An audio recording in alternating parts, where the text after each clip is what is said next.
Morning mga idol, XRM 110 Honda XRM. Honda XRM, baka XRM yan. Ayan. So ang problema nito, namatay daw. So tinulak dito, alamin natin kung bakit ito inulak ng may-ari. Alright. So titingnan muna natin baka ito ay naka stuck pa po yung wiring o baka i-convert na po sa ibang pins ng wiring, no? Baka ginawang battery operated na to o kung naka-primary pa. So paano natin malalaman? Titingnan natin doon sa part ng stator, no. Ito ay tinulak dito, hindi po umandar, no. Kaya ay tinulak. Nga, 'di ba? Oh, white. So XRM 'yan. So ayan, so yung wiring connection nito ay primary pa. No? Paano ko nasabi? Dahil nga nandito pa po yung block na may guhit na red na galing po ng ating stator, which is yung ating primary. Pero naka full wave na siya, no. Ito yung stator, ano dito? Yung regulator naka full wave na nasa kabila, ayan, no. Binago na po yung wiring. Tinanggal na po dito sa socket yung kulay white at saka yellow. Okay, so tingnan natin yung kanyang CDI. Alright. So ito yung kanyang CDI. Mukhang nasunog mga idol. Ayan, uminit. Try natin sirain. Sirain mo nga.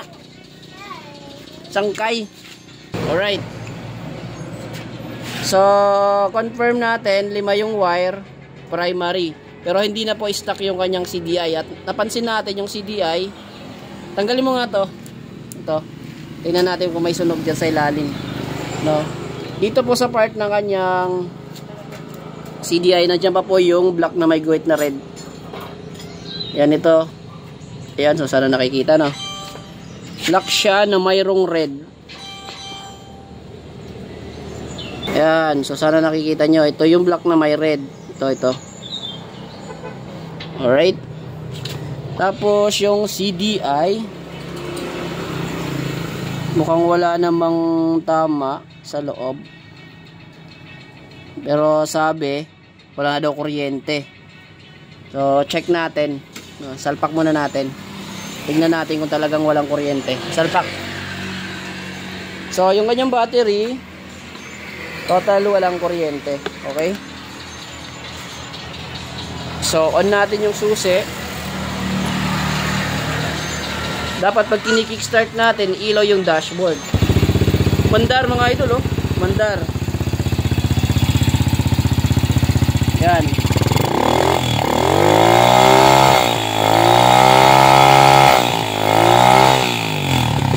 So, mandar po. Mandar. Pero dinala nila sa atin ito ay hindi na umandar. Alright. Tumakbo lang daw po ito ng nasa 5 or 4 na kilometro, tas hindi na umandar. So ngayon umandar, sinipa natin umandar. Ang i-check natin dito yung supply ng primary kung malakas, yung supply ng kuryente na lalabas dito kung malakas, at saka yung supply ng kuryente rin mga idol kung malakas. Okay, yun ang i-check natin. At pati po yung kanyang pulser, i-check din natin yun kung goods pa o hindi. Okay, isa-isay natin yun para ma-solve natin kung bakit ito namamatay, no, pag binibiyahe ng ating may-ari, ating customer. Alright, so tinanggal muna natin dito po sa part ng kanyang tawag na ito ng tension wire. Titignan natin kung goods ba yung lumalabas na kuryente dito, kung maganda ba yung spark, no. Baka mamaya nauubusan to ng kuryente pag bumibiyahe na, kaya namamatay. Right. So, kickstart natin. Okay, gumalaw. Shit, pabanyak na siya. Papasipan muna natin. Nail, ha. Ngayon kita makuryente. Sige. Alright.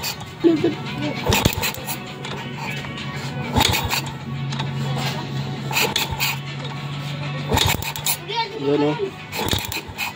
So meron. Lalayo natin, ilalayo. Meron pa din. Malapit. Okay, goods. So next na i-check natin mga idol, yung kanyang primary, no? Check muna natin kung malakas yung spark nito. Kung hindi ba nabibitin. Baka mamaya kasi no, pag habang sinipa na o nananakbo na, nabibitin. So ganito lang naman siya i-test. Lalagay lang natin dito sa ground at papa-kickstart natin kung maganda po yung spark. Yun, ipa. Diba? So goods pa yung primary, no? Kaya pa to. Pag-supply pa. Okay? So yung may problema nito, malamang si pulser mga idol, no? So titignan natin yung kanyang pulser, no? Babasahin natin yung reading ng pulser. Dapat yung ating pulser ay magre-reading po ng 140 pataas, no?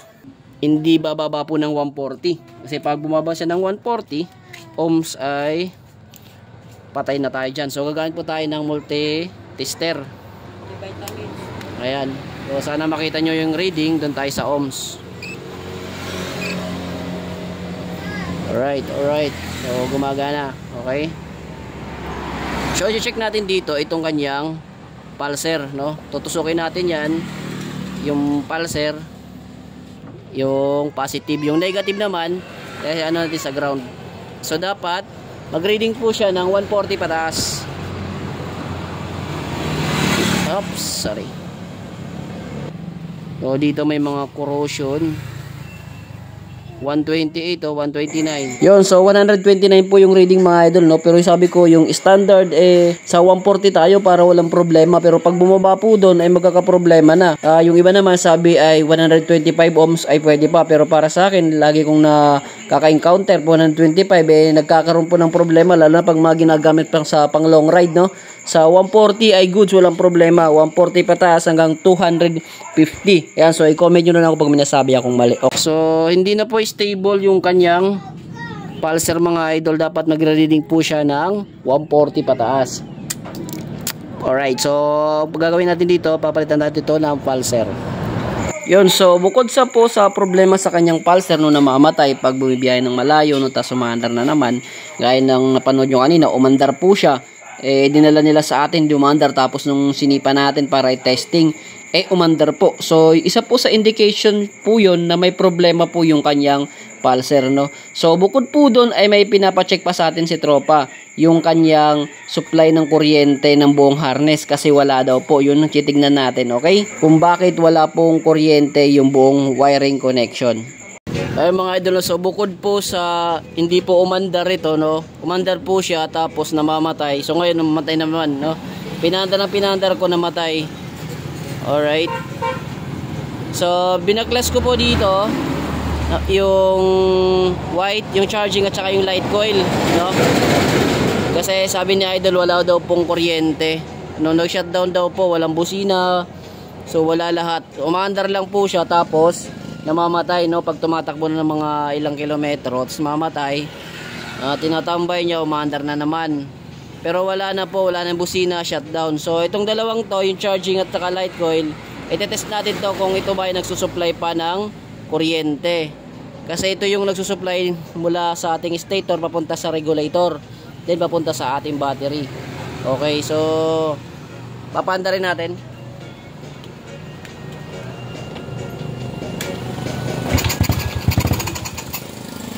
Ayan, namamalya, ano? Kasi kamamatay pa lang kasi. Ayan. Okay, namamalya siya, namamalya mga idol.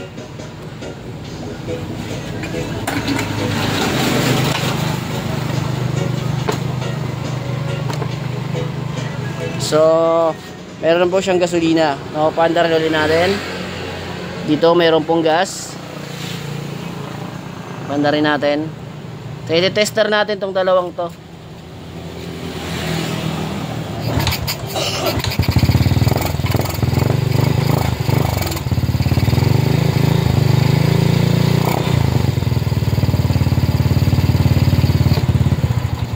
So, yun naman da.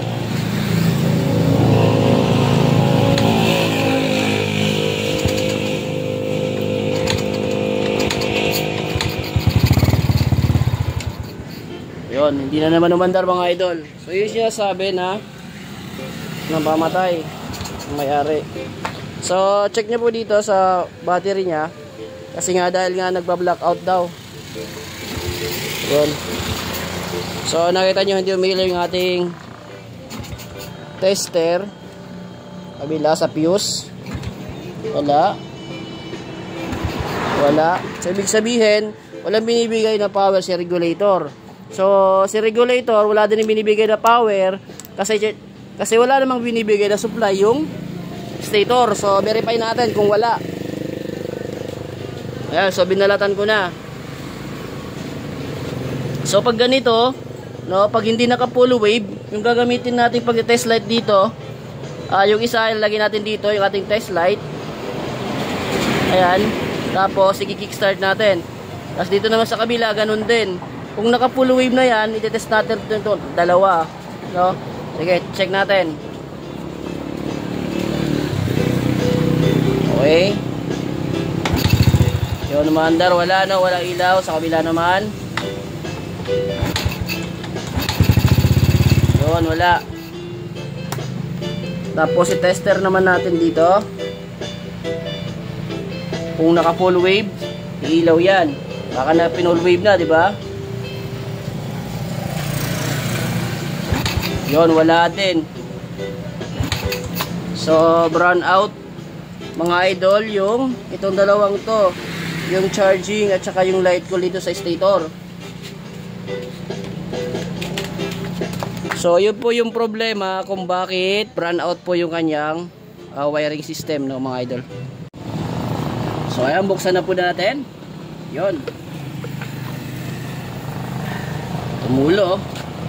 So, nandito sa likod yung problema. Titignan natin kung ano yung nangyari. So, base dito, wala naman ako nakikita. Pagbabago, dito na lang. Ay.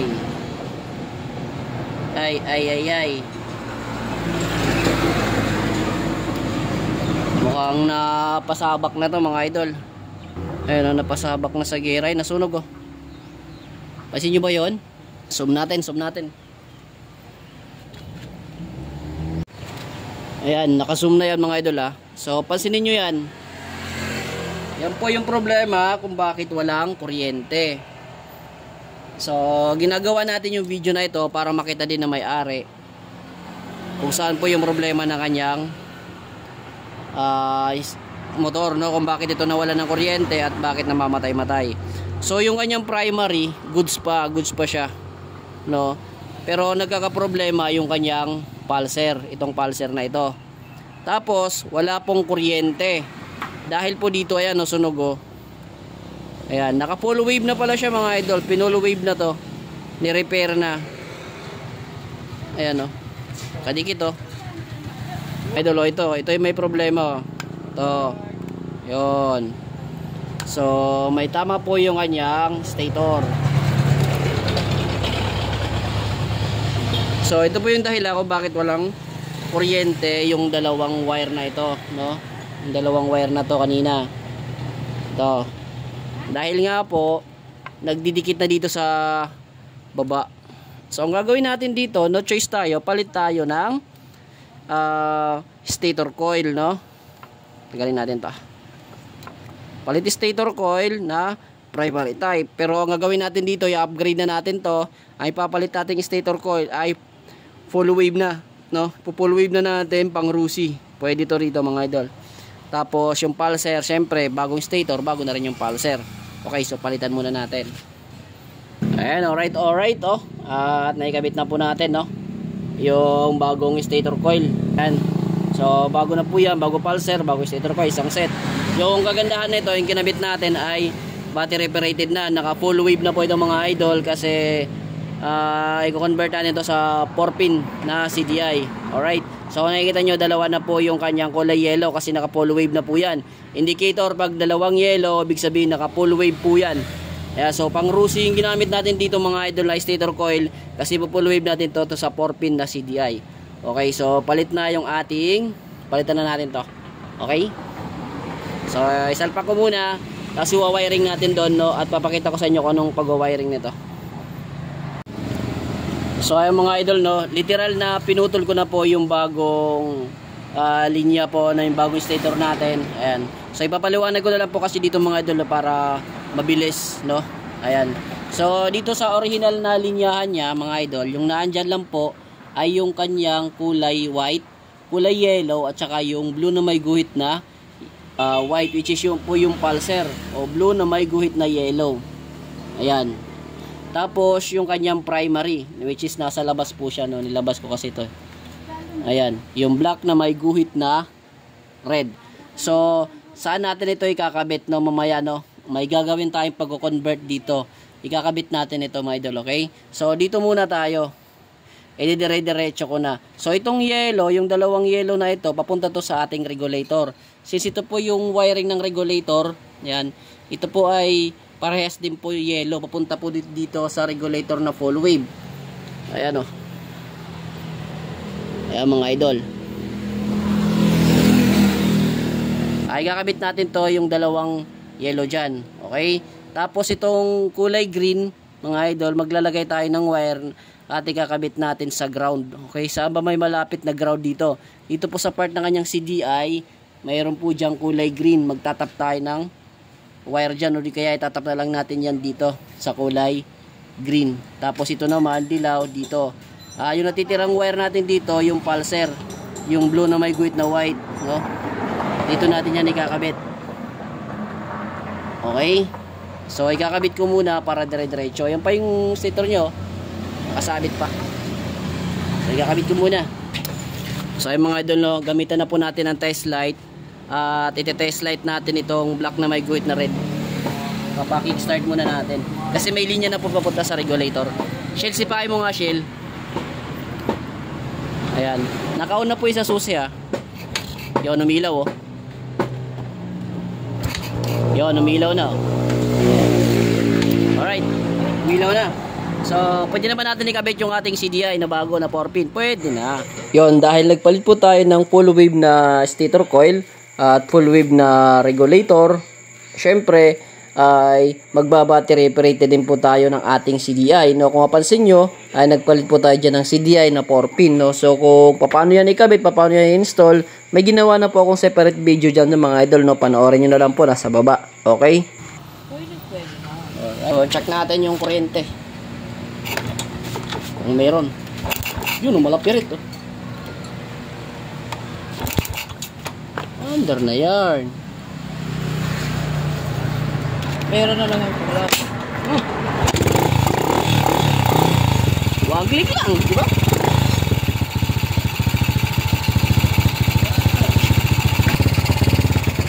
So dito gumagana na po yung dashboard. Kuryente sa dashboard.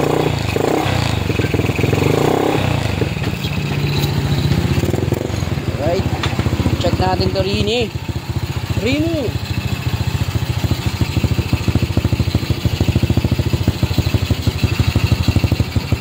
Ayun o, meron o. Napakahina. Revolution mo nga. Ayun, meron o. Ayun. Patay ka. Nahugot o. Screw plug. Nahugot. Ayun. Ako na't babanyak. Itaon mo ng maayos. Anay, kaya nakakurintin na. Dalian mo. Diri, ito mo ko. Garay-garay. Wala na. Mababahala ka pa naman. Ayan o, mga click lang o. Kuryente na. Alright na. So, subukan natin yung mga ilaw niya. Yo, meron na o. Melon na. Alright mga idol, no? So, ganun lang ikabit yung stator coil lang Rusi, no? Sa XRM 110, no? Yan. So, ganun lang po siya i-convert, ganun lang po mag full wave. So, ngayon ito totally full wave na to. Kasi dati nag full wave lang sila ng stator coil, no? Hindi po naka full wave yung stator coil. Nag full wave lang sila dati ng regulator, hindi naka full wave yung stator coil. So, ngayon pares na po silang naka full wave. Alright. So, lakas ng kuryente, oh. Fast charger na yan. Steady, oh. Partida, wala napangkarga yung battery, ah. Ayan, so papatayin natin, check natin kung kumarga agad yung battery. Kasi fast charger eh. Tignan natin, oh. Yun, oh, may karga agad yung battery, oh. No, ilang minutes lang yung pinandar, wala pa nga 1 minuto yata. May karga na. Alright. So, ayan mga idol, no, tapos na tayo dito. At ibabalik na po natin yung cover para ma-road test natin kung may iba pang problema sa motor ni Tropa. Alright, so dito lang muna tayo, ha. Update ko kayo kung may karagdagang issues dito sa motor ni Idol. Okay?